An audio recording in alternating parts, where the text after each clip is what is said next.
Hey guys अस्सलाम वालेकुम, इसमें मोहम्मद आफाक खान। सोशल मीडिया पर बिला वजह मौलाना फजल रहमान साहब से अमरीकी वफ्द से मुलाकात पर एतराज और बिला वजह प्रोपेगंडा करने वालों से मेरे सवालात और एक छोटा सा पैगाम है ताकि चीजें आपके जहन में क्लियर हो जाएं। ये जो बेबुनियाद बदतमीजी और इल्जामात लगा रहे हैं कि मौलाना फजल रहमान साहब अमरीकी वफ्द से क्यों मिले, क्या ये अमरीका के हाथों बिक चुके हैं, क्या ये कुफ्फार को इन्होंने अपने घर पर दावत क्यों दी, कुफ्फार के साथ अदब के साथ बैठे क्यों। तो भैया आप लोगों को बेअदबी की आदत हो चुकी है, बदअखलाकी की आदत हो चुकी है, बदतमीजी की आदत हो चुकी है। आप किसी को अदब के साथ बैठता हुआ देखते हैं तो आपको एलर्जी होना शुरू हो जाती है। असल बात यहां पर यह है कि अगर आपके इन्हीं सवालात से सवालात निकाले जाएं तो मुझे बताइए कि वो अमेरिका जो अफगानिस्तान से 20 साल जंग करता रहा, इन्हीं अफगानिस्तान के लीडर्स के साथ बैठकर मुज़ाकरात किए, तो क्या इसका मतलब यह है कि अफगानिस्तान के लीडर भी बिक चुके हैं? क्या इसका मतलब यह है कि सीरिया का अल जुलानी भी बिक चुका है जो कि अमेरिका के साथ मुज़ाकरात की?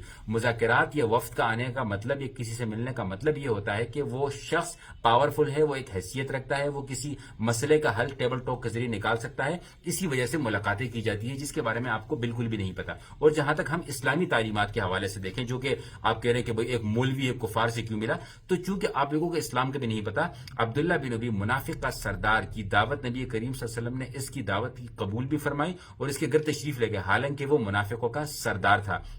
इसी तरीके से कुफार मक्का से मुलाकातें भी जो है वो किताबों में मौजूद है।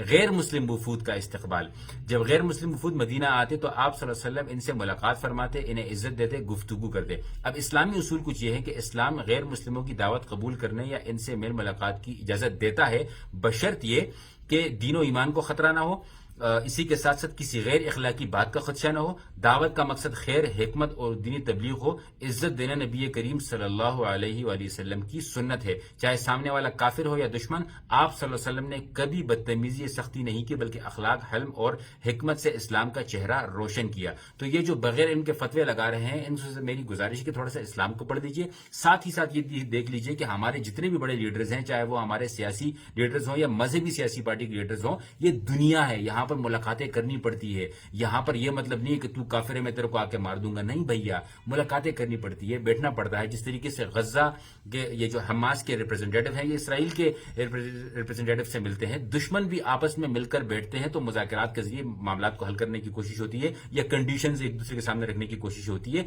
जंग का मैदान अलग है, मुज़ाकरात का मैदान अलग है। सो ये बिला वजह की तनकीद, बिला वजह का सोशल मीडिया का प्रोपेगेंडा, इसके ऊपर ना आए, बिला वजह न करें, मुझे मजबूर न करें कि मैं इस तरह की वीडियोस बनाऊं, फिर ये कहते हैं कि भाई ये देखो मौलाना फजल रहमान साहब के हक में वीडियोस बना रहा होता है। हालांकि मैं भी जब उनसे मिला था वहां पर भी उन्होंने जो है वो, इनका ये तरीका है कि वो अदब के साथ हाथ बांधकर बैठ जाते हैं। That's how he sits. But if you want someone to sit like this, इस तरह एक पांव ऊपर रखे दूसरा पांव ऊपर रखे वो बहादुर बन जाए, तो भैया आप टांगे खोल के बैठे रहें। हमारे लीडर या हमारे उलमाए किराम अदब के साथ ही बैठेंगे। टांगे खोलकर बैठने वाले शख्स को अगर आप लीडर समझते हैं तो आप सब कल से अपने अपने घरों में टांगे खोलकर बैठना शुरू हो जाए, क्योंकि अदब का और आपका ताल्लुक दूर दूर तक नहीं है। जज़ाकुमुल्लाहु खैरन।